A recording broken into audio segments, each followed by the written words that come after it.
Mama, I want more toy. Leo Prime review in 1 minute. This figure is from the newest toy line Transformers Legacy Evolution. The figure is based off the Japanese spin-off series Beast Wars 2. And I gotta say, the painting and sculpting on this figure is fantastic. The white really pops next to the cherry red, and the cool blue adds a much needed contrast to the golden yellow along his body. Speaking of yellow, look at that lion head. Yeah, it's a bit gangly looking and hinders his arm articulation, but it doesn't stop him from holding a ton of cool poses. As for the transformation itself, it's not too complicated. My only issue is that, he just looks really stoned. Like, I didn't know Kimba the White Lion smoked weed. As for the accessories, the missile launchers look like golden turds. They barely look like how they're advertised, though they do have some sweet weapon storage. Another thing Leo here is hiding is the Matrix, tucked away in his chest compartment. This is really cool and helps to justify the $30 price point.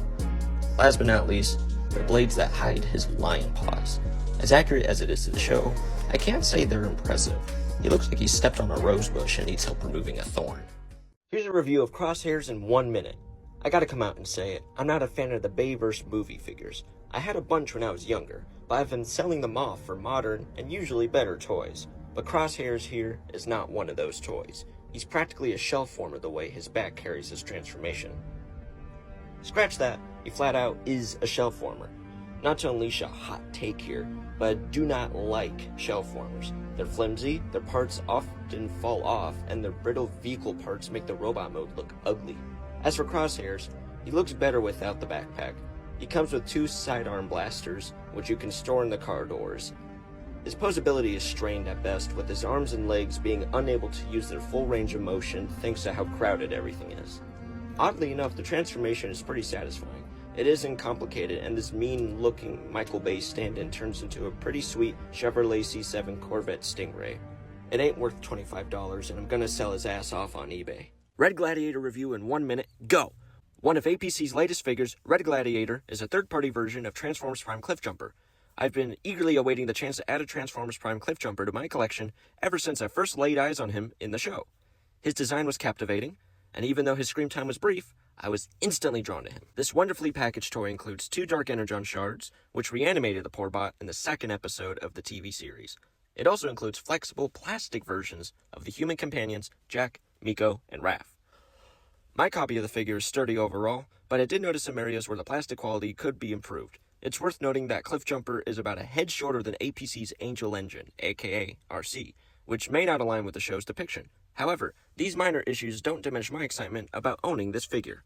The figure's articulation is what you would expect for a toy of its size, and the transformation process is a delight. It's enjoyable despite my issue with the plastic quality. Overall, it's a solid toy that I'd recommend to anyone. Here's Rotorstorm's Minute Review. Today we're looking at the cunning Autobot Rotorstorm. This trans-themed helicopter is a skilled tactician and a legend on the battlefield. The same goes for his toy because finding this guy at any reasonable price is a miracle. Luckily, I got this guy free from my local Transformers group. But does Rotorstorm live up to the hype? Is he worth the wait and the money? Well, I'd say he's spectacular. He is one of the best posing deluxe class figures, and his transformation is so much fun. It's rare to see an Autobot helicopter mode, even more so to have a good Autobot helicopter mode. His colors just pop in both robot and vehicle mode. He exudes fun, and his color scheme is just so toyetic.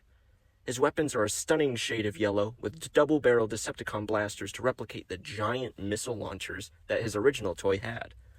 Everything about this figure is just solid, good fun. It rejuvenated my love for toy collecting and my fondness of the series overall. I'd highly recommend it to anyone who doesn't already have it. Here's today's minute review on Siege Spinister.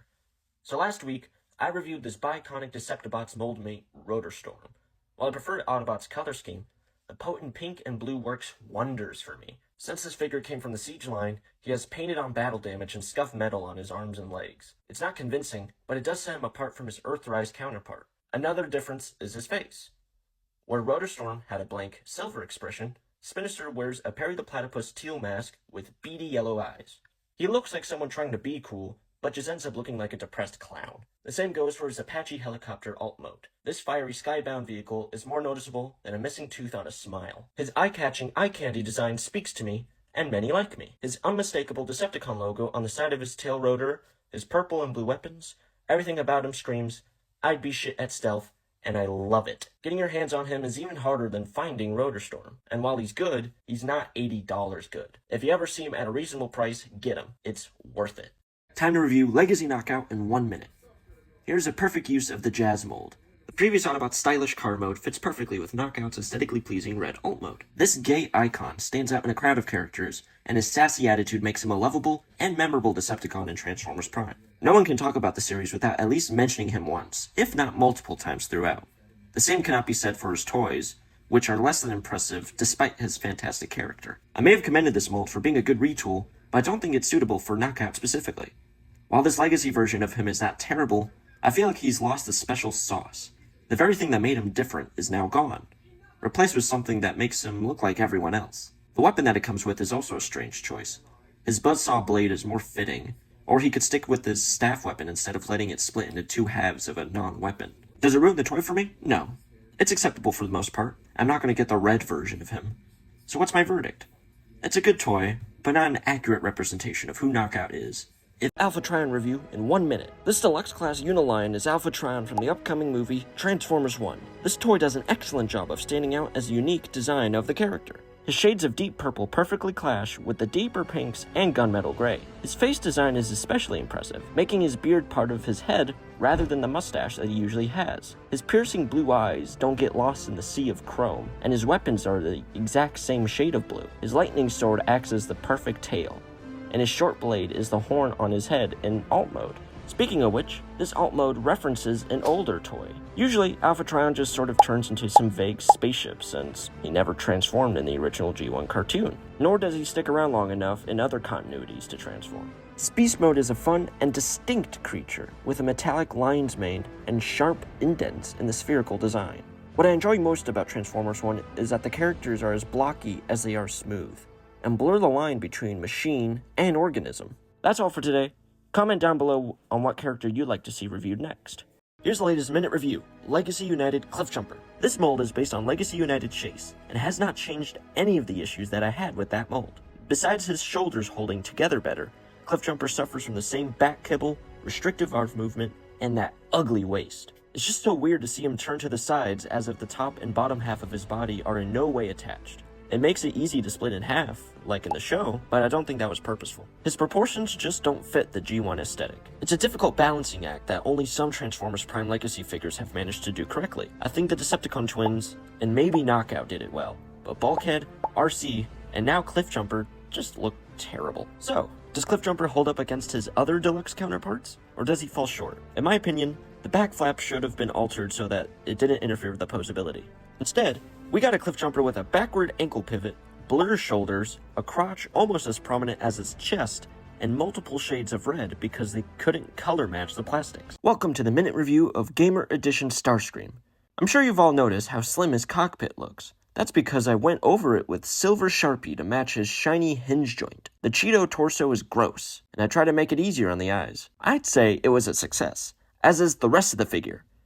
He is far more posable than the original deluxe class figure that came out during the game's development. He has double jointed arms with full head rotation, but the one downside is that he has a pitiful waist swivel. Then again, the original didn't have one, so I'm stretching to find something to hate here.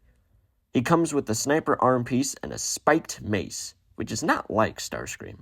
The rifle is a yes, but a blunt, zombie-killing weapon less so. I would have preferred the double minigun that he had in-game. His alt mode faithfully resembles what he transformed into in-game, but I think the wings are a bit small compared to the rest of the vehicle. It's a fine toy, though I'd recommend fixing that beer belly Hasbro gave him.